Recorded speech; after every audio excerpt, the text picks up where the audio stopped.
원래대로라면 안녕 할부지 영상이 먼저 올라갔어야 하는데 큰일 났습니다. 휴식차 보고 왔던 이 작품이 머릿속에서 빠져나가질 않아요. 후지모토 타츠키 작가의 만화를 원작으로 한 애니메이션 룩백. 개인적으로 엄청난 감정의 소용돌이를 겪을 수 있었던 작품이었습니다. 소수의 분들은 아시겠지만 작품의 내용처럼 저 역시 어린 시절 만화가의 꿈을 가지고 있었고, 지금은 그 꿈에서 살짝 노선을 바꾼 유사 직종으로 생계를 이어나가고 있기 때문에 그래서 더 와닿은 건가. 오늘은 작품을 보고 오신 여러분들과 함께 여운과 후유증을 털어낼, 공유해볼 수 있는 시간, 리뷰의 느낌보다는 이야기의 흐름을 따라가면서 생각과 감정들을 끼워 넣는 그런 시간 가져보도록 하겠습니다. 영화의 내용을 전부 말할 거니까 당연히 스포일러는 있고요. 제 개인적인 이야기들이 중간중간 들어가다 보니 흐름 역시 들쑥날쑥 할 수 있다는 거, 그러니까 이 영상만큼은 꼭 작품을 보고 보시면 좋지 않을까.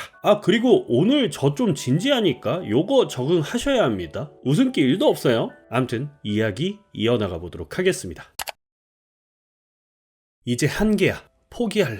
더 이상 노력한다는 건 시간 낭비야. 여러분들이 이런 감정을 느껴본 최초의 순간을 기억하시나요? 저는 선명하게 기억합니다. 초등학교 6학년, 아마도 형민우 작가의 프리스트를 거의 베끼다시피 한 제 최초의 단편 만화 공포의 새벽. 무슨 학기 말 출품작처럼 한 달을 꼬박 쏟아부은 작품이었는데 이게 참담한 혹평을 당했어요. 인생 최초의 좌절감, 절망감, 몇 년간 만화에 열정을 쏟아부었던 스스로에 대한 다양한 비난. 룩백의 주인공 후지노도 비슷한 감정을 겪었죠. 항상 칭찬만 받던 학년신문의 네컷 만화, 학교도 나오지 않는 쿄모토라는 아이의 그림을 보고 상당한 충격을 받습니다. 나와는 급이 다른 실력, 최초로 느껴본 열등감, 그리고 이어지는 피나는 연습. 눈이 오건 비가 오건 그림의 발전에만 집중을 합니다. 좀 있으면 중학생이다, 너 이러다가 오타쿠 소리 듣고 친구도 없을 거다. 주변 친구와 가족들의 소리는 들리지도 않아요. 일단은 그림, 쿄모토라는 아이를 이겨야 한다. 그리고 시간은 흘러 6학년이 되었지만 슬프게도 그림의 격차는 좁혀지지 않습니다. 잠시 생각에 잠기는 후지노,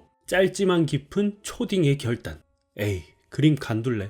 저는 여기서 그 눈빛의 감정이 너무 공감되더라고요. 아등바등 최선의 노력이 먹히지 않는, 보이지 않는 한계점. 근데 최선을 다해 노력했기에 오히려 깔끔하게 포기할 수도 있었겠죠. 하지만 저는 이런 포기 선언 이후에도 후지노의 마음속에선 만화에 대한 열정이 꿈틀대고 있었을 거라고 봐요. 제가 그랬거든요. 이런 상황에서 어떠한 계기가 없었다면 후지노도 저도 다시는 그림을 그리지 않을 수도 있었을 겁니다. 하지만 다행히도 후지노는 곧바로 이 계기가 생기게 되죠.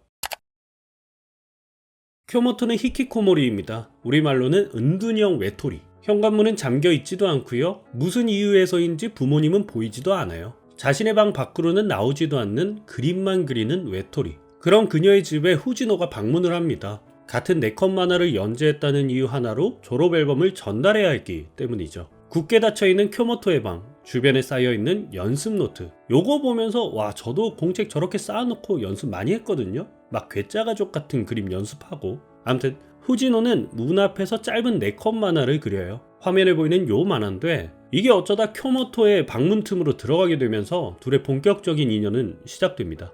후지노의 방문에 흥분한 쿄모토는 후지노를 선생님이라 부르며 과거부터 지금까지 쭉 동경했음을 고백하고, 또 그 과정에서 후지노 역시 다시금 열정이 불타오르게 됩니다. 저는 이 순간의 감정이 굉장히 북받쳐 올랐어요. 쿄모토와 헤어진 후지노가 집으로 가면서 그 뭔지 모를 벅차오름에 행위예술에 가까운 춤사위를 펼치잖아요. 그 마음이 확 와닿았습니다. 스스로가 믿고 있었던 그동안의 노력들, 좌절과 실패의 과정을 딛고 내가 틀리지 않았다는 걸 인정받은 그 안도감. 왠지는 모르겠는데 눈물이 핑 돌더라고요. 저는 그걸 깨닫는 과정이 굉장히 느렸던 편이라 만약 나도 저런 친구가 하나 있었다면 아무래도 안 됐으려나? 그렇게 두 사람은 급격히 가까워지며 서로를 보완하는 사이가 됩니다. 후지노는 캐릭터와 이야기를 담당하고 쿄모토는 그림의 배경을 담당하는 콤비 작가. 물론 이건 만화에만 그친 게 아니죠. 후지노에겐 다시 그림을 그릴 수 있다는 희망을, 쿄모토에겐 집 밖으로 나올 수 있다는 희망을, 서로에게 있어서 두 사람 모두 앞으로 나아갈 수 있다는 최초의 희망이 되어줍니다.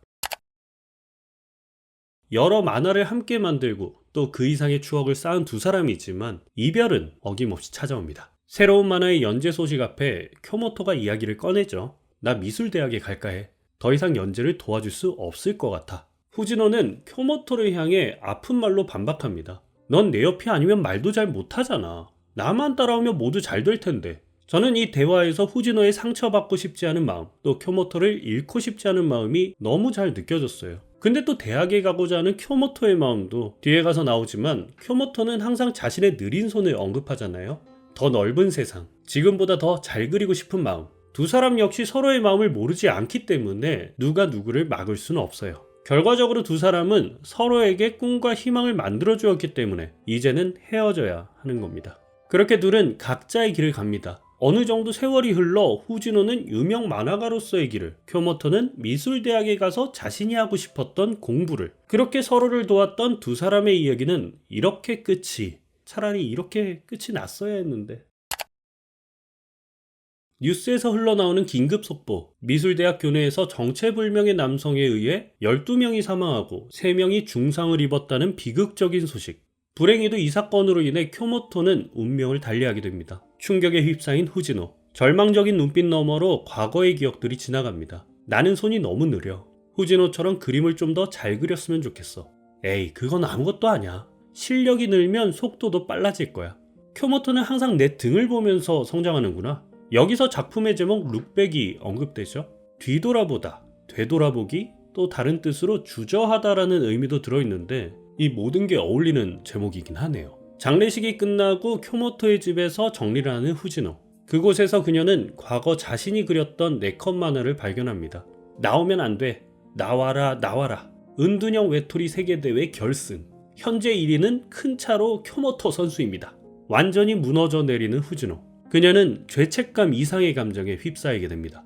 내가 그때 이 만화를 그리지 않았다면, 내가 쿄모토를 방에서 끄집어내지 않았다면, 이 모든 상황을 비관하며 갈기갈기 찢어버리는 4컷 만화. 그리고 그 조각은 또다시 방틈으로 들어가게 되죠. 여기서부터는 작품을 보지 않고선 이해가 어려울 수도 있는 부분입니다. 마치 라라랜드와 원스 어폰 어 타임 인 헐리우드의 후반부처럼 두 사람이 만나지 않았다면 일어날 수 있었던 또 다른 가능성의 세상이 펼쳐집니다. 후지노는 후지노대로, 쿄모토는 쿄모토대로 각자 서로의 세상을 살며 서로의 꿈을 향해, 하지만 새로운 세상에서도 두 사람은 하나의 이야기로 이어지게 되죠. 물론 이 모든 것이 후지노가 원했던, 자신이 바랬던 상상이겠지만 그 생각 속에서 그녀는 또 한 번의 성장을 맞이하게 됩니다. 항상 그림의 배경을 그려줬던, 그러면서 나와 함께 성장했던 쿄모토, 나를 선생님이라 부르며 꿈을 완성시켜줬던 쿄모토. 이제 그녀는 후지노의 인생에 있어서 거대한 배경, 더 거대한 책임감으로 자리 잡게 됩니다. 어린 시절 처음 느꼈던 열등감, 희망, 꿈, 지금의 나를 있게 하는, 또 나아가게 하는 든든한 등 뒤의 조력자. 집으로 돌아가는 그녀는 묵묵히 눈길을 걷습니다. 저는 이 장면도 참 좋더라고요. 이게 과거 희열에 찬 춤사위와 대칭될 수 있는 장면인데, 이 장면에선 슬픔을 꾹꾹 누르면서 묵직하게 표현됐지만 저는 근본적으로 두 장면 모두 그녀의 성장, 희망 이런 걸 표현했다고 봤거든요.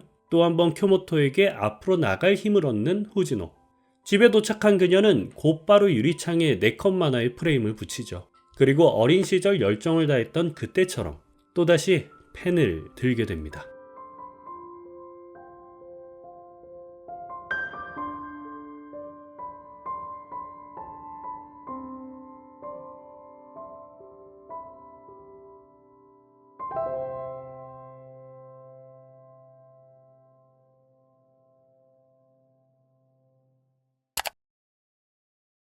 영상 쭉 봐주셨다면 느끼셨겠지만 정말 저 깊숙이 빠져들어서 봤고요. 아직까지도 그 여운에 허덕이면서 고생을 하고 있습니다. 딱 영화 시작할 때 책상 위에서 그림을 그리는 모습으로 시작하잖아요. 그 모습이 옛날의 전주 알았습니다. 지금도 거북목이 좀 심한데 다 그때 생긴 것 같아. 그러다 보니 작품의 내용과는 별개로 장면 장면마다 묘하게 제 옛 생각들이 나서 울컥울컥 했습니다. 솔직히 말하면 거의 대부분의 장면에서 눈물이 고여 있었는데 이 진짜 나이 들었나? 주책이야. 어떤 장면에선 후지노에게 이입하게 됐고 또 어떤 장면에선 쿄모토한테 이입하게 되고, 저는 이 둘을 딱 섞어가지고 도전과 포기를 계속 반복했던 유년 시절, 청소년 시절을 보냈던 것 같습니다. 근데 또 이게 꼭 그림이나 만화와 상관없이 무언가에 열정을 쏟아붓고 또 극한의 노력을 해본 기억이 있다 하시면 굉장히 공감이 될 만한 작품이지 않을까. 내가 배경이 되어준 사람, 또 내 배경이 되었던 사람도 생각해 볼 것 같고. 그리고 제가 작품 설명하면서 대체적으로 후지노의 입장만 말했던 것 같은데 쿄모토 역시도 결과적으론 좋은 삶이지 않았나. 비극적인 사건으로 운명을 달리하긴 했지만 그녀 역시 후지노 덕에 집에서 나올 수 있었고 또 주체적인 꿈을 꿀 수 있었고 입장에 따라선 후지노가 쿄모토의 배경이 되어준 것이잖아요. 결과적으로 이 이야기에 있어서 누가 주체고 누가 배경이고는 중요하지 않은 것 같습니다. 내 뒤에서 내 옆에서 나와 함께하는 사람, 뒤를 돌아봤을 때 그 자리에 든든히 있어주는 사람. 근데 가만히 있어봐, 나한테 그런 사람이 있었나? 이 마지막에 왜 이렇게 되냐? 오늘은 평소와는 다르게 좀 주절주절 감정을 꺼내봤던 시간이었습니다. 제가 또 만화에 대한 애정이 많은 사람이라 작가 이야기도 나누고 싶고 작품의 비하인드, 이스터에그, 배경 같은 것도 말해보고 싶은데 그것까지 하면 여러분들 귀에서 피납니다. 딱 하나만 말씀드리면 사실 이 작품의 원작이 쿄엔이 방화 사건이라고 그 희생자들을 헌정하는 의도가 담겨 있어요. 이 부분은 유튜브에 검색해 보시면 쭉 나오기 때문에 궁금하신 분들 찾아보시면 좀 더 이야기의 메시지를 묵직하게 받으실 수 있지 않을까. 자, 오늘 이야기는 여기까지입니다. 아이고 길었다, 그죠? 영상 도움이 되셨거나 즐거우셨다면 구독과 좋아요 한 번씩 부탁드리고요. 저는 또 새로운 영상과 함께 돌아오겠습니다. 긴 시간 끝까지 들어주셔서 진심으로 감사합니다. 당분간 또 이런 류의 훅 들어오는 작품은 없지 않을까?